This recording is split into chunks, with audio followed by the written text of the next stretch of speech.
Voilà, on va donc voir dans cette séquence le lien qui existe entre la notion mathématique de gradient et le concept de ligne de niveau. Alors les lignes de niveau, tu connais bien, hein, c'est ce qui est utilisé sur les cartes géographiques de précision pour rendre compte du relief. Un simple coup d'œil sur cette carte permet par exemple de se rendre compte ici de la présence d'une colline avec son sommet ici situé à 651 mètres d'altitude. Comment est-ce qu'on arrive à faire ça d'un simple coup d'œil? Mais c'est parce qu'on sait que les lignes qui sont ici sont des lignes de niveau, c'est-à-dire que ce sont des ensembles de points de même altitude, de même hauteur de la surface de la Terre par rapport au niveau de la mer. Et donc voilà, si on voit ici ce sentier par exemple qui à cet endroit-ci est plus ou moins parallèle aux lignes de niveau, eh bien on sait d'un simple coup d'œil qu'on va pouvoir s'y balader confortablement puisqu'on ne sera pas confronté à des pentes importantes. Au contraire, si on veut profiter de la pente en faisant du ski par exemple, on va plutôt chercher, si on veut aller vite, à traverser les lignes de niveau de manière à avoir ici une pente importante pour aller donc le plus vite possible. Alors voilà, je viens de prononcer le mot pente, on sait que le mot pente est lié à la notion de gradient.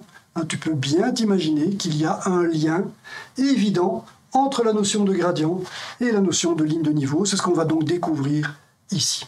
Alors avant de faire ça, je vais un petit peu formaliser les choses ici en ce qui concerne la représentation du relief de la Terre. Le relief de la Terre peut être représenté par une fonction de deux variables. De quelle fonction est-ce qu'il s'agit? Il s'agit de la fonction altitude.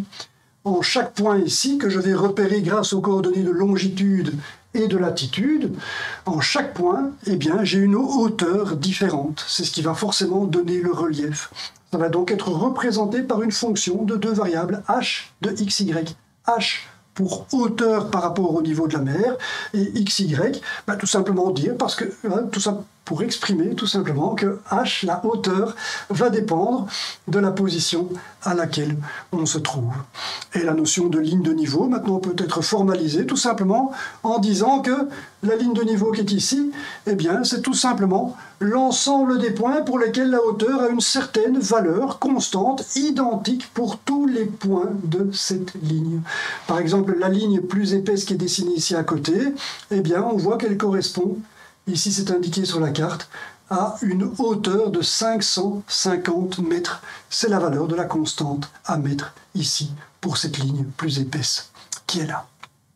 Voilà, alors, puisque le relief est une fonction de deux variables et qu'on peut définir une ligne de niveau pour cette fonction, tu te rends bien compte que cette notion de ligne de niveau peut être généralisée à toute fonction de deux variables. Et c'est donc ce que je vais faire maintenant. Je vais reprendre une fonction ici de deux variables, qui n'est pas n'importe laquelle. Je l'ai empruntée ici à l'exemple des séquences précédentes. Cette fonction xy représente la surface du rectangle ici de largeur x et de hauteur y. Dans ce cas-ci, donc la hauteur ici, f de xy, n'est plus vraiment une hauteur. Elle représente une surface. Ce ne sont plus des mètres ou des centimètres que j'ai ici, comme je pourrais le faire ici, mais ce seront bien sûr des centimètres carrés ou des mètres carrés. Admettons que x et y soient donnés en centimètres, comme je l'ai fait dans les séquences précédentes, je vais parler ici de surface en centimètres carrés. Donc voilà, ceci c'est une illusion d'optique qui nous permet de voir les variations de la fonction f de xy comme s'il s'agissait d'un relief. Mais en réalité, ce n'est pas du tout un relief, ce sont des centimètres carrés que j'ai ici, c'est la surface de ce rectangle. Mais voilà, puisqu'on a décidé de représenter le graphe d'une fonction de cette manière, il ressemble fort à un relief. Et donc, on va utiliser cette analogie, comme je l'ai fait bien sûr dans les séquences précédentes, avec le petit skieur ici, le petit skieur qui est emblématique de la notion de gradient, puisqu'on sait qu'il va tourner le dos au gradient. Le gradient indique la direction de plus grande pente, et lui, forcément, il va rechercher la plus grande pente négative pour aller le plus vite possible. Donc voilà, avec cette analogie qu'on utilise depuis longtemps, tu te rends bien compte que la notion de ligne de niveau, généralisée à toute fonction, est très simple à définir. Je peux tout simplement commencer par établir ici les niveaux.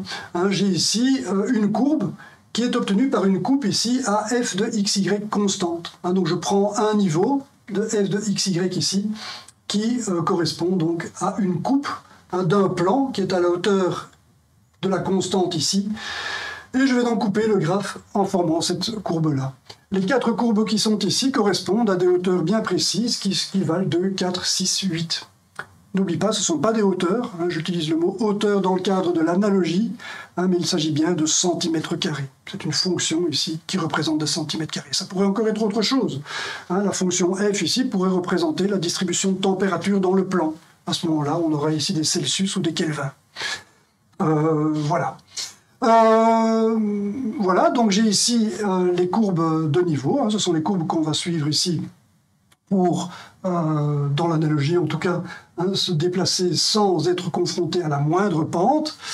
Voilà, je vais ici terminer la description des lignes de niveau. Elle ne s'est pas encore fait, ceci ne sont pas les lignes de niveau. Pour obtenir les lignes de niveau, eh bien, on en fait la projection dans le plan X, Y lui-même. Une fois que c'est fait, cette projection est faite, je peux étiqueter chacune de ces lignes avec les valeurs qui y correspondent, 2, 4, 6, 8, voilà. Et comme ceci, je peux maintenant m'affranchir de cette représentation tridimensionnelle pour me contenter d'avoir une représentation bidimensionnelle de la fonction.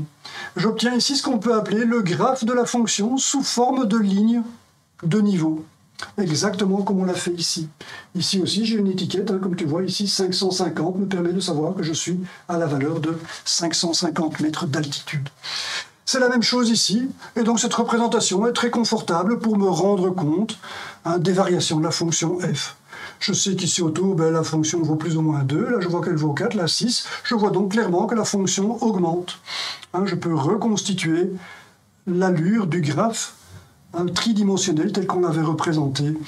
Je peux le reconstituer très facilement en prenant ici cette information comme elle est indiquée.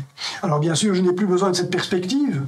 Je peux très bien regarder ces courbes de niveau ici, du haut, pour avoir le graphe de la fonction sous forme de courbe de niveau.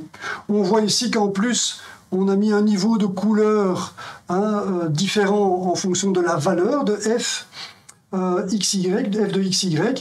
Par exemple ici, au-delà de 8, je suis par exemple au point 3, 3, je sais que la fonction vaut 9, ce qui est plus élevé bien sûr que ce que j'ai ici en 1, 1. Ici la fonction vaut 1, là elle vaut 9. Tu te rends bien compte que la couleur ici elle est de plus en plus foncée, plus la valeur de f est importante. Voilà. Donc voilà, c'est une manière de représenter le graphe d'une fonction de 2 variables. Et c'est très efficace. Ça peut même parfois être plus efficace que de la montrer en perspective, comme si c'était le relief d'une montagne. Comme ceci, on est très confortable pour investiguer les variations de cette fonction. Voilà. Alors, on s'intéresse à une ligne de niveau qui est représentée ici. La constante que je propose ici, c'est 2, comme tu peux voir. Voilà, 2. 2 quoi 2 cm² si x et y sont donnés en centimètres. Ça veut dire que l'ensemble des points de cette ligne ici représentent des rectangles de 2 cm². En voici quelques-uns. Celui-ci, on se rend compte facilement qu'il a 2 cm, il a 1 de large, 2 cm de haut, c'est bien 2 cm². Celui-ci aussi, 2 cm de large, 1 cm de haut, c'est 2 cm². Mais il en est de même de tous les autres rectangles qui ont leur sommet ici, sur cette courbe de xy égale à 2. Voilà, alors je pourrais m'intéresser à la forme mathématique de cette courbe de niveau. On peut l'obtenir facilement. Je peux très bien mettre x ici dans l'autre membre, et j'aurai à ce moment-là que y vaut 2 sur x. Et j'ai donc comme ça la fonction y de x. On a l'habitude d'exprimer les fonctions comme ça. On voit que la fonction y de x, c'est 2 sur x. C'est la courbe que j'ai ici, c'est la courbe de niveau. Voilà, alors je voudrais maintenant étudier le lien qui est entre cette courbe et le gradient. Le gradient, le voici. Ces composantes sont données par les dérivées partielles. Je vais dériver, pour avoir la composante en x, je dérive ceci par rapport à x partiellement. Il me restera bien sûr y. Et la dérivée partielle par rapport à y me donnera x, comme c'est indiqué là. Alors on pourrait se demander quel est le lien entre le gradient et cette courbe de niveau, exprimée comme ceci ou comme ça. Il n'est pas évident, même si je prends un point donné, le point 2, 1 par exemple, il va y correspondre un certain gradient qui va être donné par x vaut 2, y vaut 1, je vais donc les remplacer. Voilà le vecteur gradient qui est représenté ici. J'ai oublié de dire qu'il est représenté à une échelle plus petite qu'il ne devrait l'être. Hein. Rappelle-toi, les unités du gradient ici, hein, ce sont des centimètres carrés divisés par des centimètres. Hein, ça devrait donc être ici 1 centimètre. Or, on voit que 1 centimètre c'est grand comme ceci. On voit bien que je n'ai pas utilisé les mêmes unités. Hein. J'ai représenté le gradient ici à une plus petite échelle, de manière à pouvoir le représenter en un grand nombre de points sans que tout soit emmêlé. Hein, mais donc voilà, on va supposer que ceci représente le vecteur 1, 2 qui est là. Voilà, quel est le lien entre ce vecteur 1, 2 et la courbe qui est ici? Tu reconnaîtras que le lien n'est pas évident. Hein, comment obtenir le lien entre le gradient et la ligne de niveau?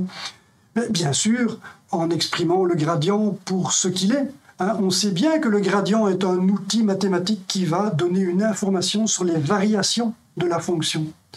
Et pour ça, je vais écrire ce qu'on peut considérer littéralement comme étant la définition du vecteur gradient de la fonction f. Ceci peut être considéré comme la définition, qui nous dit tout simplement, cette relation nous dit que la variation de la fonction f, sous l'effet des variations de ces variables x et y, n'oublie pas que dl cache des variations, des variables x, y de la fonction, c'est la variation dx pour x et la variation dy pour y, ces variations, dans le plan x, y ici, provoquent forcément des variations de la fonction qui sont données par cette expression-là. C'est le produit scalaire du gradient avec le vecteur déplacement dl. Alors j'espère que tu es familier avec ça. Rappelle-toi d'où vient ceci. D'où vient ce produit scalaire? Qu'est-ce que cette notation abstraite vient faire dans cette histoire de variation de la fonction sous l'effet des variations de ces variables? Mais rappelle-toi, je vais le répéter ici, il n'est jamais inutile de répéter les choses pour se familiariser à une écriture mathématique abstraite. Je vais le réécrire. On sait très bien que ce produit scalaire, si tu regardes ce qu'est le gradient, est donné tout simplement par le produit scalaire, ici, sera donné donc par l'expression du produit scalaire, c'est-à-dire la somme des produits des composantes homologues, df sur dx fois dx plus df sur dy fois dy. Et ça ne fait que représenter effectivement le df total, la variation totale de la fonction sous l'effet d'une variation de x et de y, symbolisée par le vecteur dl, est donnée par la pente en x fois dx, c'est ce saut-là, plus la pente en y fois dy, c'est le saut que j'ai ici. Les deux sauts combinés me donnent bien la variation totale. N'oublie jamais ceci, si tu as encore du mal avec cette écriture, si tu dois encore regarder ça, et bien comprendre ceci. Ceci n'est pas difficile à comprendre, et donc ceci ne devrait pas l'être non plus. Si tu as du mal, c'est juste une question d'écriture. C'est parce que tu n'es pas encore familier avec ce langage mathématique. Mais voilà, on va supposer maintenant que c'est le cas, et je vais donc continuer. Et je vais maintenant, puisque je m'intéresse aux lignes de niveau et aux liens que ces lignes ont avec le gradient, je vais me déplacer ici qu'un petit vecteur dl le long d'une ligne de niveau. Je vais me mettre là, je me déplace sur la ligne de niveau. Et bien sûr, si je me déplace sur la ligne de niveau, je me déplace sur une courbe pour laquelle la valeur de f est par définition une constante, c'est-à-dire que je n'ai bien sûr pas de variation de la fonction. La différentielle de la fonction sur une courbe de niveau, eh bien par définition elle est nulle. Et cette information, je vais l'inclure ici. Je vais dire que df est égal à 0 si dl est le long d'une ligne de niveau. Et je vois apparaître ici le produit scalaire de deux vecteurs qui est nul. Qu'est-ce que ça veut dire, c'est un produit scalaire entre deux vecteurs qui est nul? Ça veut forcément dire que ces deux vecteurs sont orthogonaux. Ça veut dire que le vecteur dl ici est tout simplement orthogonal et perpendiculaire au vecteur gradient. Et c'est effectivement ce qu'on peut observer. Je vois que le vecteur dl ici, il est effectivement perpendiculaire au gradient. Je peux le considérer en d'autres points. Tu vois que partout, la ligne de niveau ici, la courbe de niveau, est perpendiculaire au gradient. Le gradient est systématiquement perpendiculaire. Tu peux voir ça pour les autres lignes de niveau. Le gradient est perpendiculaire à la ligne de niveau. Et c'est simplement ça que je voulais te dire. C'est le lien qu'il y a entre le gradient et les lignes de niveau. Voilà, alors tu apprécieras ici l'outil mathématique gradient. Imagine-toi ce qui se passerait si les scientifiques n'avaient pas introduit ici cet outil mathématique, le gradient. Si je n'ai pas cet outil mathématique, ben j'arriverai à exprimer df sans trop de mal en disant que c'est la pente en x fois dx plus la pente en y fois dy. Ça, on a vu que c'était faisable.